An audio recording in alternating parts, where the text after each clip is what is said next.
అవును 6 నెలల్లో పెళ్లి పథకంలో చేరండి. మీ ప్రియమైన వారికి 6 నెలల్లో పెళ్లి చేయండి. కృష్ణ సాయి బ్రాహ్మణ వివాహ పరిచయ వేదిక బ్రాహ్మణులకు మాత్రమే. మరిన్ని వివరాలకి కాల్ 8855592015 లేదా 9000333990.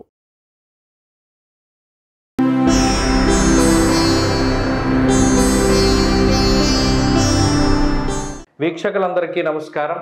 డిసెంబర్ నెల 8వ తారీఖు లగాయతు డిసెంబర్ 14వ తారీఖు శనివారం వరకు ఉండేటువంటి గ్రహగతుల ఆధారంగా ద్వాదశ రాశుల వారికి ఈ వారం ఏ విధమైనటువంటి శుభాశుభ ఫలితాలు కలగబోతున్నా తెలుసుకుందాం. మిథున రాశి వారికి ఈ వారం అనుకూలమైనటువంటి గ్రహగతులు గోచరిస్తూ ఉన్నాయి. గత వారం మాదిరిగానే అనుకూలించే గ్రహాలు చాలా ఎక్కువ. అంటే ప్రత్యేకించి వక్రించినటువంటి గురుగ్రహం కానీ, దశమంలో ఉన్న రాహువు కానీ, చంద్రుడు కానీ, అష్టమంలో ఉన్న శుక్రుడు కానీ, షష్ఠ స్థానంలో ఉన్న రవిబుధులు కానీ ఈ గ్రహాలతో పోల్చుకుంటే అంటే గోచారవశాత్తు అత్యధిక సంఖ్యలో గ్రహాలు యోగిస్తూ ఉన్నటువంటి రాశి మిథున రాశి. ఇందాక మొన్న వారం కూడా మనం చెప్పుకున్నాం. మొన్న వారం ఏం చెప్పాం? ఇన్ని గ్రహాలు గోచారంలో యోగిస్తూ ఉన్నప్పుడు పరిస్థితి బాగాలేదు అంటే జాతకంలో ఫాల్ట్ ఉన్నట్టు లెక్క. కాబట్టి మిథున రాశి వారు ఒక విషయాన్ని గుర్తుపెట్టుకోవాలి.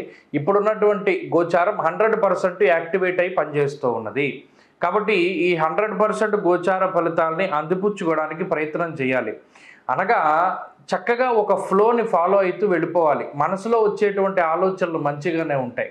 ఆ మంచి ఆలోచనలు పట్టుకుని ముందుకు వెళ్ళడం, అవి కొన్ని సందర్భాల్లో కష్టసాధ్యమని అనిపించినా కూడా మీ పని మీరు చేసుకుంటూ ముందుకు వెళ్ళడం ద్వారా మంచి ఫలితాలు సంప్రాప్తమవుతూ ఉంటాయి.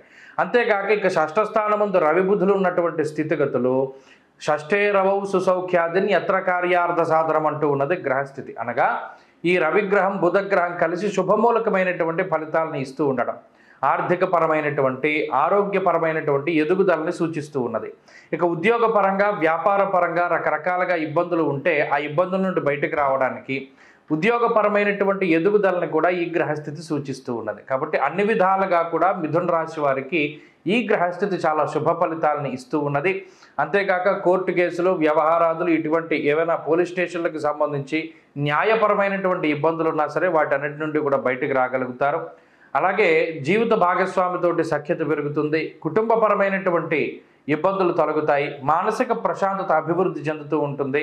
ఈ వారంలో 100% గోచారం అనుకూలంగా ఉంది. కాబట్టి మిథున రాశి వారికి ఎల్లప్పుడూ కూడా మంచి శుభ ఫలితాలను మనం ఆశించవచ్చును. ఈ రాశివారి ఈ వారంలో మరింత అనుకూలమైనటువంటి ఫలితాలని సాధించాలి అంటే ఆంజనేయ స్వామి వారి యొక్క ఆరాధన అధికంగా చేస్తూ ఉండాలి. అలాగే ఈ వారంలో కలిసి వచ్చేటువంటి రోజు ఆదివారంగా చెప్పవచ్చును. అదృష్ట సంఖ్య 1, అదృష్ట వర్ణము లేత ఎరుపు రంగు.